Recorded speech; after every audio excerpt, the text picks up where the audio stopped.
ये सरकार जो भूमि अधिग्रहण कानून 2013 जो ऐतिहासिक कानून आपके कार्यकाल में बना था, उसका एक बाईपास कर रही है और जमीन छीनने का एक चोर दरवाजा लेकर आई है land pooling policy. Land pooling policy में विकास का नाम ऐसे दिखा दिया लोगों को कि विकास के भागीदार बनो और अपनी जमीन दे दो।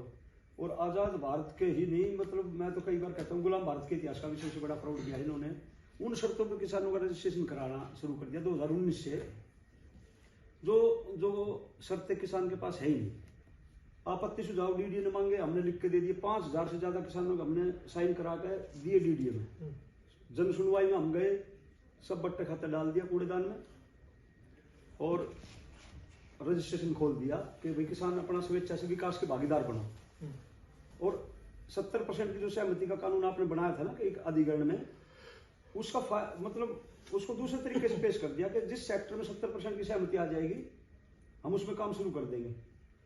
18 अगस्त 2022 को केंद्रीय शहरी विकास मंत्रालय ने एक नोटिफिकेशन निकाल दिया कि लैंड पूलिंग पॉलिसी को हम एक्ट बनाएंगे, यानी कि डीडी एक्ट 1957 में हम संशोधन करके और इस लैंड पूलिंग पॉलिसी को लैंड पूलिंग एक्ट में बदलेंगे। अब हमारी चिंता ये है कि ये जो लैंड पूलिंग पॉलिसी है ये संविधान के भी खिलाफ है और ये कानून के भी खिलाफ है। 20 सूत्रीय कार्यक्रम के तहत आपकी सरकार ने जो प्लॉट दिए थे, जो खेत दिए थे ना, उनको आज तक मालिकाना हक नहीं है।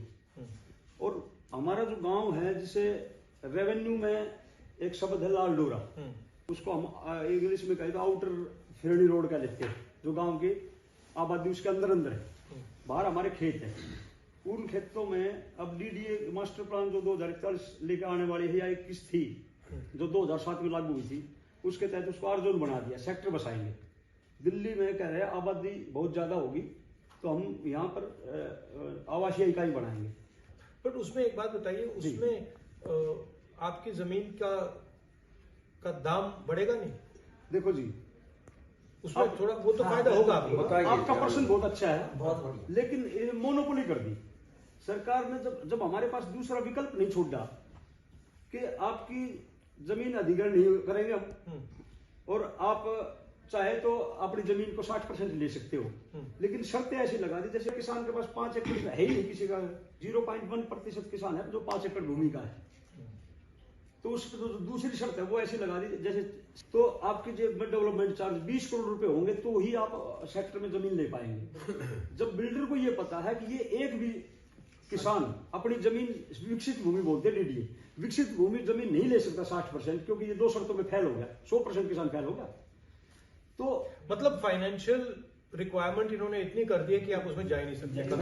दो फैक्टर और भी है सर इसमें क्या है, 20 गाँव की 20 crore exactly 4 crore development charges, development cost वो आपको देना पड़ेगा। अगर नहीं दे सकते तो जाओ। ये क्या है?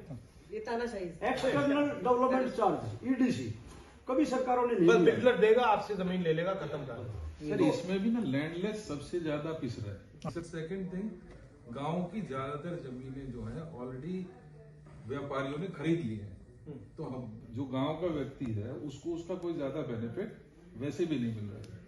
इसमें तो अगर है, अब तो हमारा तो विनाश है और डीडीए सरकार और जो बिल्डर और जो उसमें बसेंगे उनका विकास, एक तरफा विकास है। और ये एक तरफा विकास ग्रामीण। आप क्या मुझसे क्या चाहते हैं?